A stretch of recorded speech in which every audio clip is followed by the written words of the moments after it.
One of the greatest qualities a fighting rifle can have is adaptability. In an age where firearm designs can sometimes become obsolete before they are even fielded for the first time, adaptability and modularity reign supreme, and no other rifle exists that is as adaptable as the M4 Carbine. With easily swappable parts that often don't require the skills of an armorer, the M4 can transform itself from a short and lightweight personal defense weapon that is perfect for CQB to a long-range powerhouse such as the Mark 12. This is the full history of the M4 Carbine as well as the ADAR and its role in Escape from Tarkov.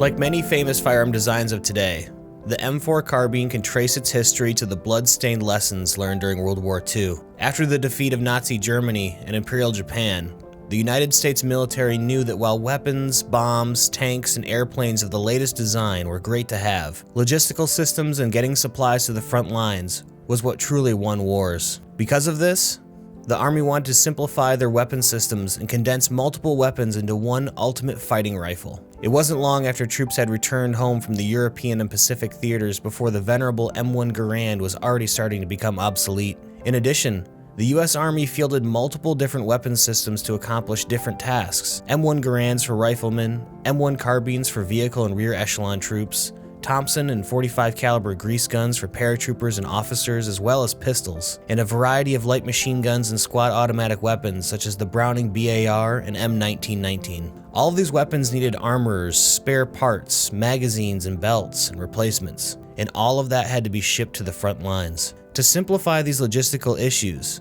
the concept of the battle rifle was first invented, an all-encompassing general-purpose rifle that could serve as a rifle, light machine gun, marksman's rifle, and submachine gun. Trials were opened and prototypes were submitted by world-famous weapon makers such as Springfield Armory and Fabrique Nationale. But just as submissions were about to close, an upstart firearms designer by the name of Eugene Stoner submitted a design under the company he was working for, Armalite, by the name of AR-10, or Armalite Rifle Model 10. This unique design stood out from other submissions and looked like something out of a science fiction piece. It featured polymer furniture and a straight inline design in which the rifle's bore was perfectly in line with the stock, with raised sights above it. Against Stoner's wishes, Armalite made a last-minute decision to fit the AR-10 with a steel aluminum alloy composite barrel, which burst during stress testing, and the design was rejected.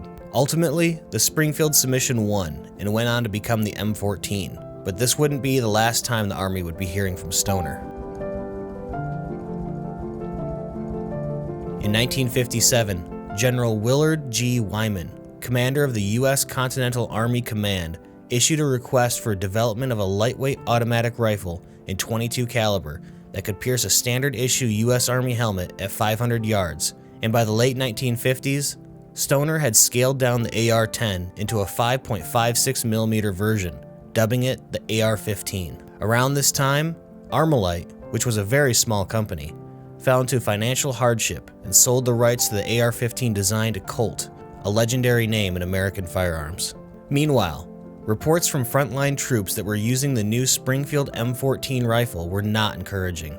The large rifle was chambered in the equally large 7.62x51 NATO round, and men were having difficulty controlling the rifle while in fully automatic mode. Again, the military continued tests on small, lightweight calibers to replace or complement the M14. The first breakthrough came at a 4th of July picnic attended by Vice Chief of Staff for the Air Force, Curtis LeMay. Attending also was a Colt representative who brought along with him a shiny new AR-15 and a few loaded magazines. Setting 2 watermelons out in the grass, one at 50 yards and one at 150 yards, he handed LeMay an AR-15 and told him to try the rifle out. Exploding both watermelons in 2 shots, LeMay turned to the Colt representative with a smile and ordered 80,000 AR-15s for the Air Force right on the spot. Many more trials and challenges tested the design of the AR-15, as well as the tenacity of Colt, but they overcame them all. And in 1962, the AR-15 was officially adopted as the standard service rifle of the U.S. Armed Forces, dubbed the M16 by the Department of Defense. The M16 would go on to face challenges in the crucible of Vietnam, including disastrous malfunctions blamed on the use of improper ammunition propellant, the lack of cleaning kits, and the emission of chrome-lined barrels that would cause the rifles to jam. These issues were eventually identified and fixed, and the M16A1 was pressed into service and quickly made a name for itself as being a reliable, accurate, and lightweight rifle.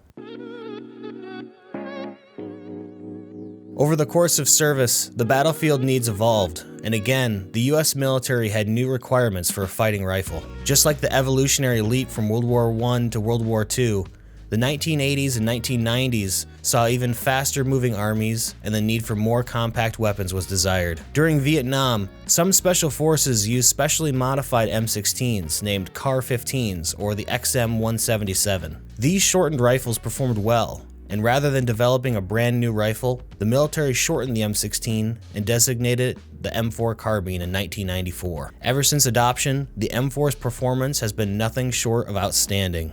Short, lightweight, and easily modified. The M4 can be configured for any mission or task, and since 1994, the M4 has been replacing the longer and heavier M16s and is now the official rifle for nearly all US armed forces. The M4, as well as the AR-15 today, is an extremely modular design, and you almost never see them in a stock configuration. And the M4 has branched off into a huge range of submodels, such as the Mark 12 designated marksman rifle, Mark 18 close quarters battle receiver, and the SOP-Mod family of heavily modified carbines.